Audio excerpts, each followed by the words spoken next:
Hey Chiefs Kingdom, do me a favor and give me a follow on Twitter. I am closing in on 3,000 Twitter followers, always spitting the hottest Chiefs takes over there and some more Chiefs news and rumors as well. And hey, if you have any questions, slide in the DMs. They're always open. At HGramNFL on Twitter. Let's get to 3,000 followers ASAP. Give me a follow. It's at HGramNFL. And today's show, training camp winners and losers coming up right now.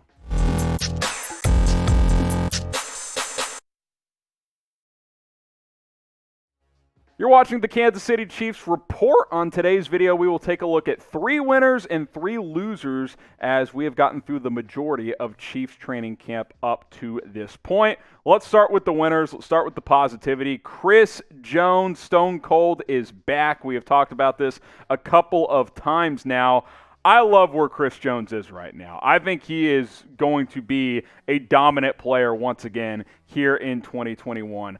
They're moving him around. They're playing him a lot at edge. He's shedded 15 to 20 pounds. He's in great shape. He looks absolutely dominant. He could play defensive tackle. He could play defensive end. I think he's going to for sure have a double-digit sack season. He might even push for 15 sacks when it's all said and done.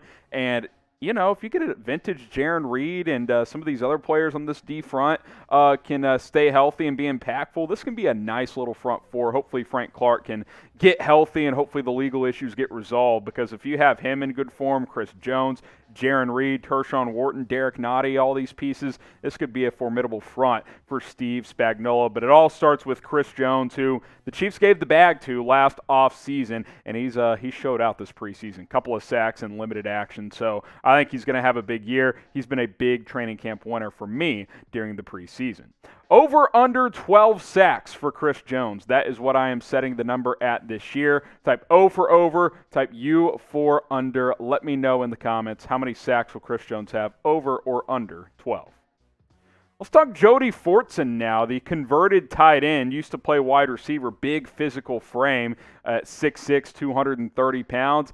He's making Andy Reid and Brett Veach and this front office and coaching staff really think about whether or not he's worthy of a 53-man roster spot. He's had a great camp. He's been a great story.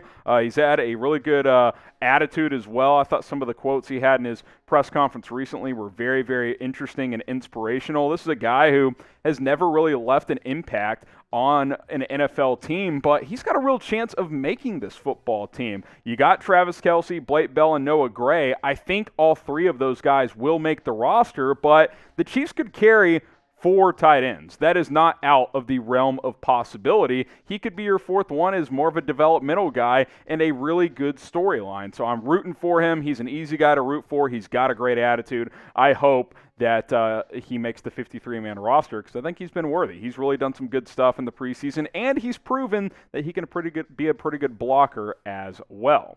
Will Jody Fortson make the 53-man roster? Type Y for yes, type N for no. Let me know what you guys think down in the comment section with typing a Y or typing an N. Before we get to our next camp winner, I want you guys to subscribe to the channel. The link is down below. It's youtube.com/ChiefsTV. We bring you guys the latest Chiefs news, rumors, weekly game previews, and a whole lot more coverage just for you guys. Hit that big red button and subscribe so you never miss one of our videos.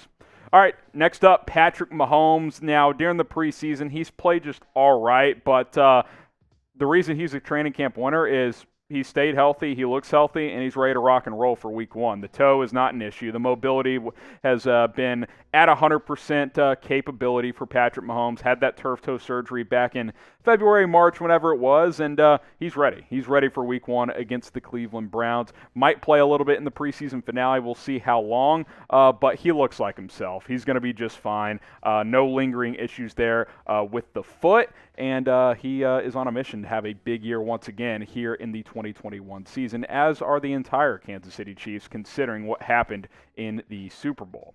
Who is ready to watch number 15 this season? If you are, type me down in the comments. Get those me's flowing, because I am ready to watch Patrick Mahomes this year. Maybe you want to bet on number 15 to win the MVP. There's only one place to do it. That is BetUS. Go to chatsports.com/ChiefsBet. Use our promo code Chiefs125. That'll get you a 125% deposit bonus. If you're feeling frisky and you want to bet on Mahomes to win MVP, hey, put down $100. They'll give you $125 for free. You'll have some leftover money if it doesn't work out. You can also bet on week 1 of the regular season. Chiefs are 6-point favorites. The over-under between Kansas City and the Browns is at 53. I like the over in this game. Chatsports.com/ChiefsBet. Got to use our link to get our promo code, which you then plug in. That is Chiefs125. Get that 125% deposit bonus. It is the best deal when it comes to sports books. All right, let's get to some training camp losers. Juan Thornhill, who played well in the last preseason game, and I still feel fairly good about, but listen, he's behind Dan Sorensen right now. Like, in 2 safety sets, it doesn't sound like Juan Thornhill is going to start for this team starting this year. It'll be Tyrann Mathieu and Dan Sorensen. So, you know, it's not a great sign. I know this Chiefs coaching staff also just really likes Dirty Dan for whatever reason. I mean, a lot of the reason is he's a good player as well, but obviously when you draft Thornhill in the second round a couple of years ago and he has a fantastic rookie year, you're hoping for him in year 3 here to be a staple of your defense, and right now that's just not really the case. Had a nice interception in the preseason game the other night, but hopefully, you know, he can continue to round back into form. He hasn't really quite looked the same since that standout rookie season. Last year I thought he took a step back, but remember, he was still kind of recovering from that ACL tear. So Juan Thornhill, my first training camp loser, who will have the bigger year here in 2021. Type DS for Dan Sorensen, type JT for Juan Thornhill. I want to hear it from you guys right now. Next up, DeMarcus Robinson. I don't like where D-Rob is right now. When you got the special teams coach ripping you for how uncomfortable he makes you on punt returns, that's not a great sign either. Don't think we'll be seeing D-Rob returning punts in the regular season. Quite frankly, in my opinion, Byron Pringle's a better player than DeMarcus Robinson at this point. So, and if that is the case, D-Rob is wide receiver 4 because he's behind Tyreek Hill. He's behind McCole Hardman. I would put him behind Byron Pringle.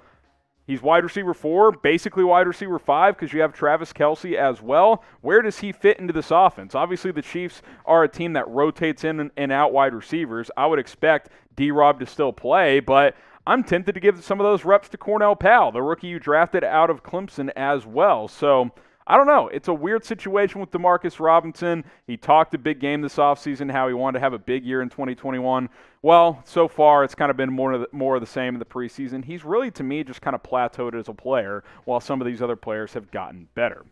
Want to remind you guys, subscribe, youtube.com/ChiefsTV, the latest news and rumors all season long. We'll sprinkle in some watch parties throughout the regular season as well. Subscribe. The more subs we get, the more videos we can do just for you guys.